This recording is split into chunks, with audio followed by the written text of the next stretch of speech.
So question number 13 simple है। Question number 13, ये 12 हम एक्चुअली कर चुके हैं, 11 हो चुका है।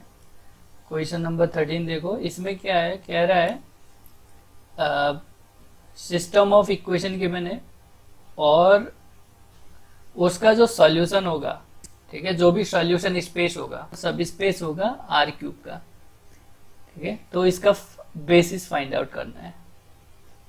तो आपने इसको सॉल्व किया, दो सिस्टम को सॉल्व किया, तो x1 is equal to x2 आ रहा है और इसको 1 में यूज कर रहे हैं, तो हम x1 x2 x3 तीनों वेक्टर सेम आ रहे हैं।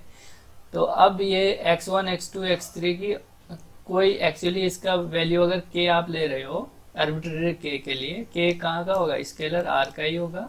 तो आर्बिट्रेरी k के लिए we have suppose k k, तो W में जो सॉल्यूशन आ रहा है वो कैसा आ रहा है, x1 x2 x3 तीनों सेम आ रहे हैं। तो जो भी सॉल्यूशन स्पेस बनेगा W, ठीक है, उसमें कैसे एलिमेंट होंगे, सेम वाले, तीनों जो कंपोनेंट होंगे वो सेम होंगे। तो x1 x1 कर दिया, which is the element of R cube. So इसका बेसिस फाइंड आउट करना है, तो जस्ट ये आ रहा है 1 तो डायमेंशन अगर लिखनी है तो इसकी डायमेंशन 1 हो जाएगी, सिंपल। अच्छा, अब 14 का बताओ जरा, डायरेक्ट बता दो 14 का W1 का डायमेंशन क्या होगा और W2 का डायमेंशन क्या होगा।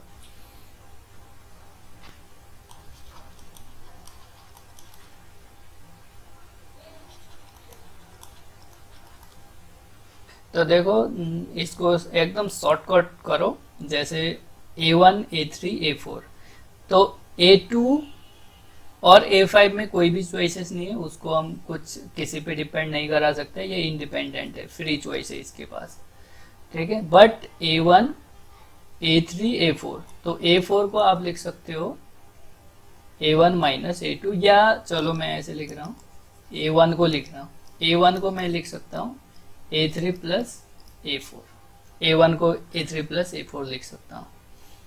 तो A1 जो है A3 एंड A4 की चॉइस पे डिपेंड कर रहा है। तो हमारा पास जो A1 है ये, वो डिपेंड कर रहा है किस पे, A3 और A4 पे, A4 पे, ठीक है। तो ये ऑलरेडी इंडिपेंडेंट थे दो चॉइस, और ये A3 A4 अगेन इंडिपेंडेंट है, तो इसकी डायमेंशन 4 डायरेक्ट। अगर इसका बेसिस लिखना है तो आप इसमें देख सकते हो। सो W2 में तो तीनों सेम है, A2 A3 A4, तो जो A4 होगा वही A2 और A3 होगा, A2 A3 A4 ये तीनों सेम है। तो ये एज ए एक ही एलिमेंट, एक ही एंट्री आप कंसीडर कर लो इसको, एक हमने ले लिया।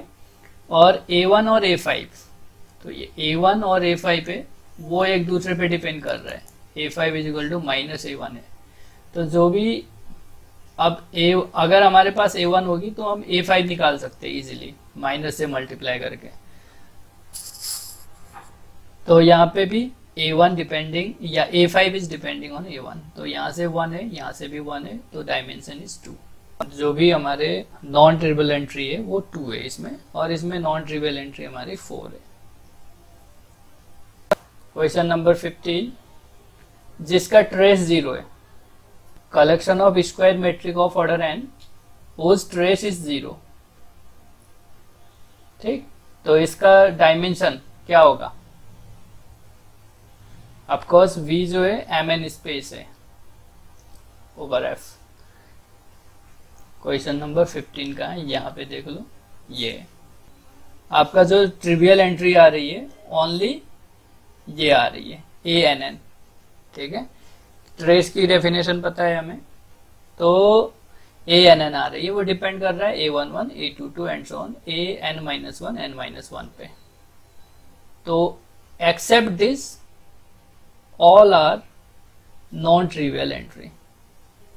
तो इसके पास टोटल, इसका V का डायमेंशन क्या होगा, V का n² हो जाएगा, टोटल से आप 1 सब्ट्रैक्ट कर दो, वही इसकी डायमेंशन बन जाएगी। अदरवाइज ये अगर बेसिस के फॉर्म में लिखना है तो आप देख लो इसको, क्योंकि देखो हमने ANN की जो वैल्यू है हमने ये लिख दी। अब जरूरी नहीं है मैंने ANN की वैल्यू इन पे डिपेंड कराई है, तो आप भी वही करो। हो सकता है कुछ A11 की value A22 and so on ANN पे भी डिपेंड करा सकते हो। तो यहाँ पे A11 की जगह चीजें आप चेंज आ जाएगा, लेकिन नंबर ऑफ एलिमेंट उतने ही होंगे। बेसिस देखो डिफरेंट हो सकते हैं, लेकिन नंबर ऑफ एलिमेंट सेम होते हैं बेसिस में। तो हमने इस तरीके से लिख लिया, A11 कॉमन लिया, A12 कॉमन लिया, इस तरीके से आप कॉमन लोगे तो ये कितने मैट्रिक्स बनेंगे, ये वाले n² - 1 मैट्रिसेस बनेंगे। तो इस केस में ये हमारा बेसिस बन जाएगा और इसकी जो कार्डिनैलिटी होगी वही हमारी डायमेंशन होगी। तो बेसिस लिखने के लिए आपको कह देता है, तो आप ऐसे लिख लोगे।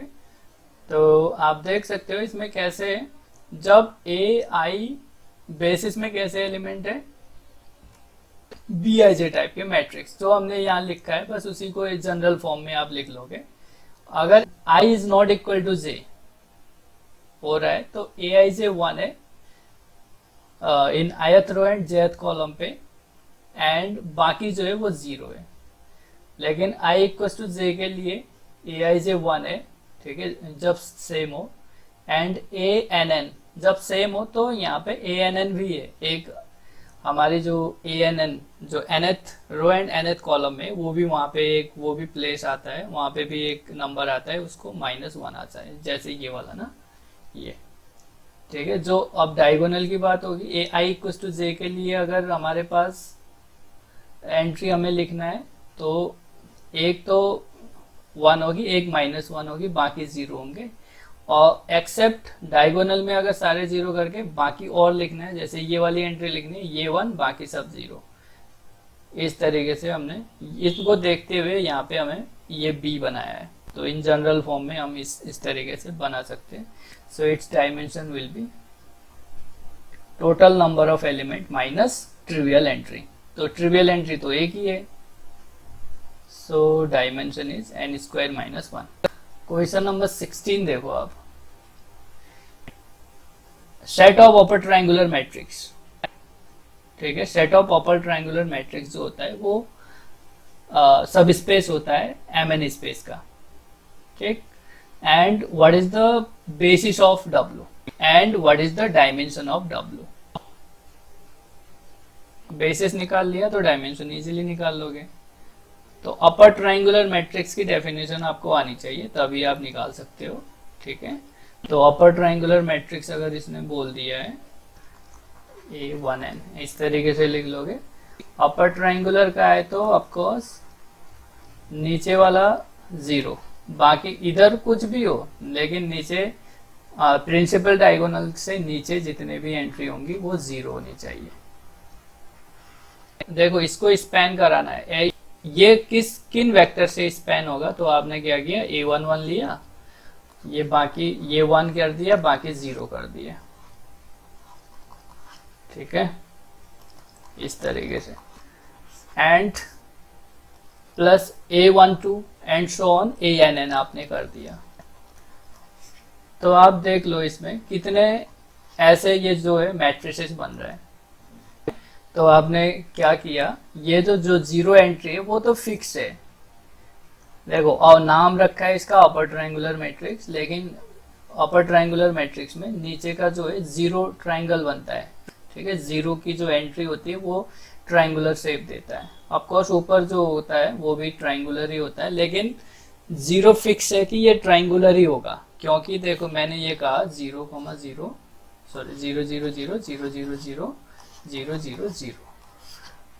अब इसको आप ये भी अपर ट्रायंगुलर है, ठीक है, क्योंकि हम देख पा रहे हैं ये प्रिंसिपल डायगोनल से नीचे जो भी एंट्री है वो मेरी 0 है, ठीक है, वो एंट्री 0 है। यहाँ कुछ भी हो, यहाँ कोई रिस्ट्रिक्शन नहीं है, इन वाले पे इसमें कोई भी रिस्ट्रिक्शन नहीं है, ये कुछ भी हो सकते हैं, ठीक है, XYZ ये कुछ भी हो सकते हैं, स्केलर कुछ भी हो सकते हैं, तो 0 भी हो सकते हैं और नॉन 0 भी हो सकते हैं, बट इसको 0 ही होना पड़ेगा, ये फिक्स्ड है अपर ट्रायंगुलर के लिए। सिमिलरली लोअर के लिए ऊपर वाला ट्रायंगल 0 होता है, वो फिक्स्ड है, नीचे कुछ भी हो, ठीक है, लोअर ट्रायंगुलर और अपर ट्रायंगुलर।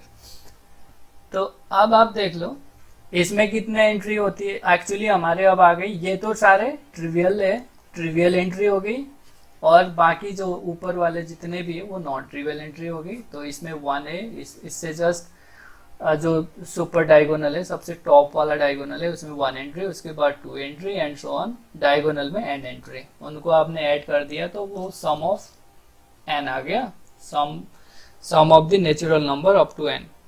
सो उसकी वैल्यू आई n इंटू n प्लस 1/2। ठीक है, 16 का। तो बेसिस में आप ऐसे लिख लोगे, क्लियर है, बेसिस में आप ऐसे लिख लोगे। तो 17 बताओ कितनी होगी डायमेंशन?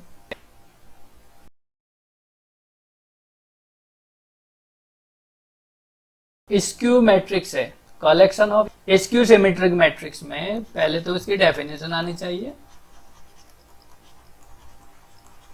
ठीक है, स्क्यू सिमेट्रिक मैट्रिक्स होता है ए ट्रांसपोज करने पे वो माइनस ए दे दे, या इसकी अगर एंट्री आप देखो A I J is equal to minus A J I हो रहा होगा, तभी वो स्क्यू सिमेट्रिक है।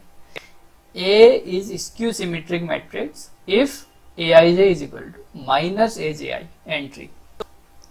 ठीक है, तो अब डायगोनल में कैसी एंट्री होगी? तो डायगोनल में तो ए आई जे इक्वल होता है, तो यहाँ पे एफ गिवन है, एफ की अगर कैरेक्टरिस्टिक 2 होगी, ठीक है, तो उस केस में डायमेंशन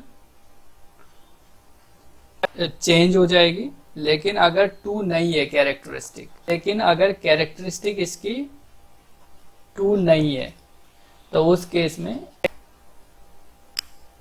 अगर f is equal to real field है तो ऑलवेज जो होगा डायगोनल में एंट्री हमेशा 0 होगी। ठीक है, डायगोनल में एंट्री 0 होगी। तो यहाँ पे अगर डायगोनल में एंट्री 0 होगी तो हम ये देख लेंगे स्क्यू सिमेट्रिक मैट्रिक्स कैसा आपको मिलेगा।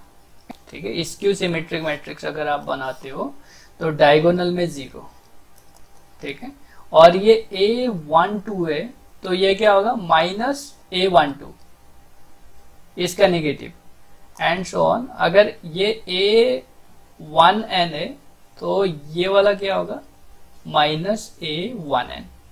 तो इस तरीके से ये जो अपर है, जो ये ऊपर बनाए ट्राइंगल, सेम वही ट्राइंगल नेगेटिव ऑफ नीचे बन जाएगा। तो ये इस पे डिपेंड है, ये इस पे डिपेंड है, इस तरीके से डिपेंड करेंगे। तो ये ऑफकोर्स ये भी 0 फिक्स है, डायगोनल भी 0 फिक्स है, तो ये भी फिक्स हो गया, दिस इज ट्रिवियल, और ये भी ट्रिवियल, ये भी ट्रिवियल एंट्री होगी। तो नॉन ट्रिवियल एंट्री क्या होंगी? इससे जस्ट ऊपर वाली, और इससे जस्ट ऊपर वाली कितनी है n-1 n-2, क्योंकि ये तो n है देखो, और इसके जस्ट ऊपर n-1 है, और इसके जस्ट ऊपर n-2 है, और ये मेरा n है, सॉरी 1 है, ये सबसे टॉप वाला एक ही तो एलिमेंट है, इनका सम कर दो 2 1। तो sum of natural number up to n-1। तो इसका फार्मूला, इसका क्या होता है n इंटू n प्लस 1/2 है, तो जस्ट n की जगह n-1 कर दो, तो n-1 n/2 आ जाएगा। तो इसकी डायमेंशन हमारी मिल गई स्क्यू सिमेट्रिक्स की। स्क्यू सिमेट्रिक्स का जो कलेक्शन होगा, ठीक है, जो वेक्टर स्पेस बना रहा है, उसकी डायमेंशन आपको मिल गई n-1/2। तो आप सिमेट्रिक की फाइंड आउट कर सकते हो, कलेक्शन ऑफ सिमेट्रिक मैट्रिक्स। अगर ये सिमेट्रिक मैट्रिक्स है ऑफ ऑर्डर n, तो इसकी डायमेंशन क्या होगी? इसमें क्या होता है aij करने पे aj हो जाए, ठीक है। तो डायगोनल में कोई भी रिस्ट्रिक्शन नहीं है, डायगोनल में कोई भी रिस्ट्रिक्शन नहीं है, तो डायगोनल में कोई रिस्ट्रिक्शन नहीं है, लेकिन ये डायगोनल हो गई, लेकिन ये अगर 1 2 है तो ये भी 1 2 होगा, ठीक है। A21 वाली एंट्री क्या होगी, वो भी सेम होगी।